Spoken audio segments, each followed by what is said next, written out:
Greetings and peace. I would like to start this with Bismillah ar-Rahman ar-Rahim, in the name of Allah, the Beneficent, the Most Merciful, and Assalamu alaikum wa rahmatullahi wa barakatuhu. Peace be with you and yours. This presentation I would like to talk about the end of white supremacy, and in the age of chaos, this global white supremacy which has dominated black and brown people and nations and destinies, and even what the white brothers and sisters who are considered low class in the eyes of white supremacy, it has equally dominated them as well. So this system of control is going to crumble within the age of chaos from 2020 to 2029. And in the post-2030 world, a new world order will emerge, which will shift the power and prosperity to the global south and to the east. Now we see the beginning stages in America where the decline is happening in terms of proper education, healthcare, work, financial stability, and security. I remember back in the day in the early 90s when we emigrated from Pakistan to America, it was the same conditions over there which forced many people in those parts of the world due to Western policies and influence to come to Western nations in order to survive. Right, but now we're seeing the opposite, where even in those countries at that time, you couldn't get a job unless you know someone. So the same pattern is now occurring in the West. So without further ado, I'll delve into this, and I represent myself only, and this is for entertainment purposes only as well. Thank you. First, we look at the definition of what is a real American. So in the 1828 Merriam-Webster's dictionary, the word American is defined as a native of America, originally applied to the Aboriginals or copper-colored races found here by the Europeans, but now applied to the descendants of Europeans born in America. According to this dictionary definition, which of course now in the modern dictionaries they do not mention this, the term is also used to denote something pertaining to America. Now, this definition highlights a shift in the meaning of the word, initially referring to the indigenous populations and later encompassing those of European descent born in America. And that's how it is.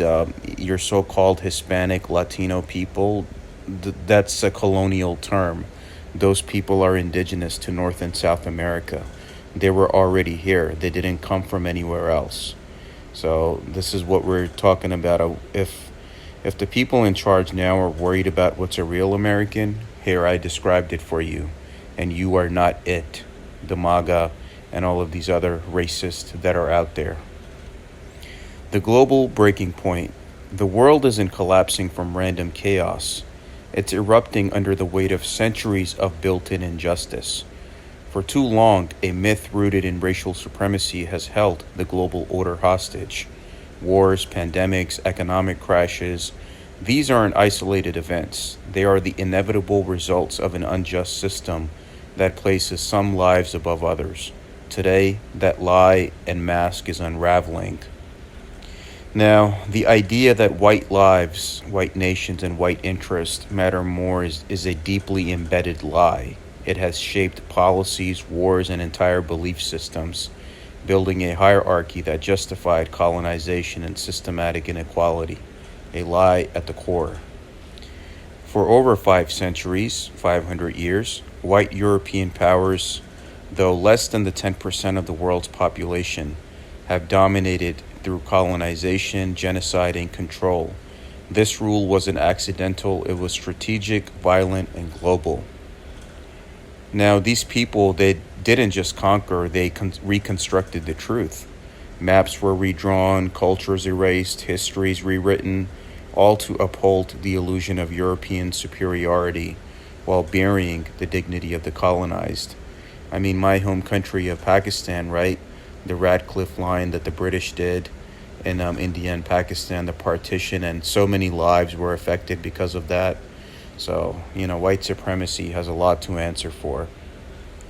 Now, those oppressed were made to feel grateful. Colonizers enforced not just power, but reverence for their domination, ensuring generations would see their erasure as civilization and theft as aid. In today's world, black, brown, and indigenous lives are treated as lesser in labor, healthcare, war zones, and migration policies. Their suffering is minimized, their deaths mere statistics in global narratives.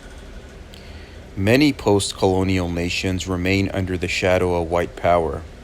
Leaders who oppose Western control face coups, sanctions, and sabotage. Resources are still extracted, sovereignty is still conditional.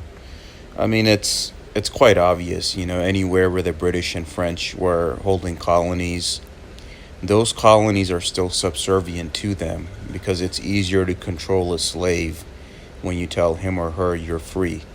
While in reality, that's not the case. Take my home country, Pakistan, for example, right? Supposedly free from the British Raj, but where do all of the Pakistani elites and politicians, where do they all run away to? London, right? The City of London Corporation, which still holds much of the world hostage, including America, believe it or not. So all of the colonies who think they are free, it's not. It's still the same people running everything for control and domination. The pain of the global South is ignored or mocked, be it famine, occupation, or economic collapse. The suffering of non-white populations is rendered invisible by Western media and policymakers. And in the post-2030 world, it's going to be the complete opposite situation. And karma is coming, and the chickens are coming home to roost for the Western powers. Western concern emerges only when white populations are impacted. When crisis hits elsewhere, silence reigns. Or worse, justification for inaction or violence is offered. So we're just dealing with people who some might not even consider human at this point, who just worry about their own, and they could care less about the rest of the world if it doesn't concern their own. The same nations fueling wars and economic collapse act shocked when the oppressed push back. Neutrality is a myth when benefits are reaped from exploitation and suffering. Western history curriculums glorify their own actions while erasing global atrocities. From childhood, people are taught a version of history that erases genocides committed outside of Europe. And I'm happy to see, with the current trends that I've been seeing on social media and different platforms, people now know who wrote the textbooks and for what purpose, if you know what I'm saying. We learn about the Holocaust, right? But not about King Leopold's Congo, Churchill's engineered famines in India, the genocide of indigenous Americans, or even now, the human cost of colonizing Palestine. And what I've seen recently is even educators mock the oppressed. Casual racism, like jokes about immigrants, is not harmless. It reflects a deeper sickness, a society that laughs at those it has displaced and dehumanized. And another FYI, like I said in the beginning, Latinos are not foreigners in the Americas. They are the descendants of civilizations that thrived long before Europeans arrived. They belong here and always have. The real aliens or invaders were the colonizers who invaded, stole land, and committed genocide. Yet the descendants of these invaders labeled the native populations as outsiders. Today's descendant of indigenous peoples are surveilled, incarcerated, deported, and stereotyped. Colonial power never truly left, it just changed form.